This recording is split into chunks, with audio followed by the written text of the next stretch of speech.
राधे राधे दोस्तों, विनायक जी की कहानी। एक बार गणेश जी एक छोटे बालक के रूप में चिमटी में चावल और चमचे में दूध लेकर निकले।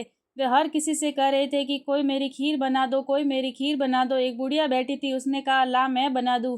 वह छोटा सा बर्तन चढ़ाने लगी, तब गणेश जी ने कहा कि दादी माँ, छोटी सी भगोनी मत चढ़ाओ, तुम्हारे घर में जो सबसे बड़ा चूरू है वही चढ़ा दो। बुढ़िया ने वही चढ़ा दिया। वह देखती रह गई कि वह तो पूरा भर गया।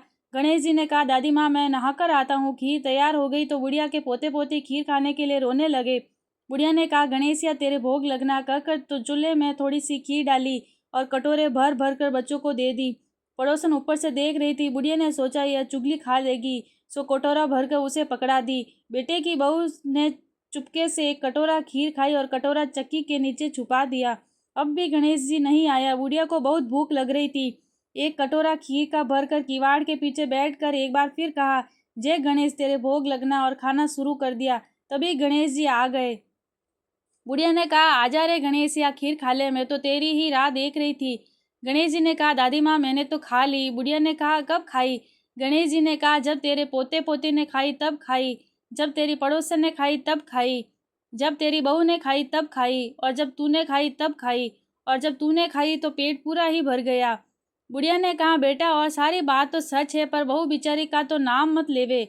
वो तो सुबह से काम में लग रही है, उसने खीर कब खाई?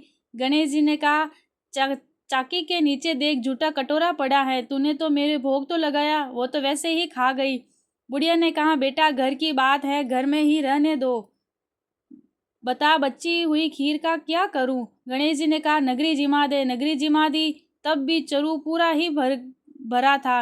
राजा को पता लगा तो बुढ़िया को बुलाया और कहा, क्यों री, ऐसा चरू तेरे घर सोवे अच्छा लगे या हमारे घर सोवे? बुढ़िया ने कहा, राजा जी आप ले लो। राजा जी ने खीर का चरुआ महल में मंगवा लिया।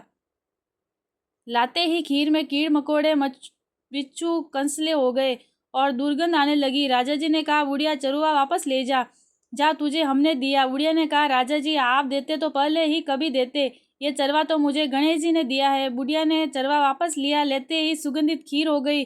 घर आकर बुढ़िया ने गणेश जी से पूछा, बची हुई खीर का क्या करूं? गणेश जी ने कहा, झोपड़ी के कोने में खड्डा खोद कर गाड़ दे, उसी जगह सुबह उठकर वापस खोदेगी तो धन के 2 चरवा मिलेंगे। ऐसा कहकर गणेश जी अंतर्धान हो गए। जाते समय झोपड़ी के लात मारते गए तो झोपड़ी के स्थान पर महल हो गया। सुबह बहू ने फावड़ा लेकर पूरे घर को फावा लेकर खोद दिया तो कुछ भी नहीं मिला। बहू ने कहा, सासू जी, थारो गणेश जी तो झूठो है। सास ने कहा, बहू, मारो गणेश झूठो तो नहीं है, ला मैं देखूं। वह सुई लेकर खोदने लगी तो टन टन करते 2 धन के चरवे निकल आए। बहू ने कहा, सासू जी, गणेश जी तो साचो ही है। सास ने कहा, गणेश जी तो भावना का भूखा है। हे गणेश जी, जैसा तुमने बुढ़िया को दिया वैसा सबको देना। कहानी कहने वाले, हुकारे भरने वाले, आसपास के सुनने वाले सबको देना। राधे राधे दोस्तों।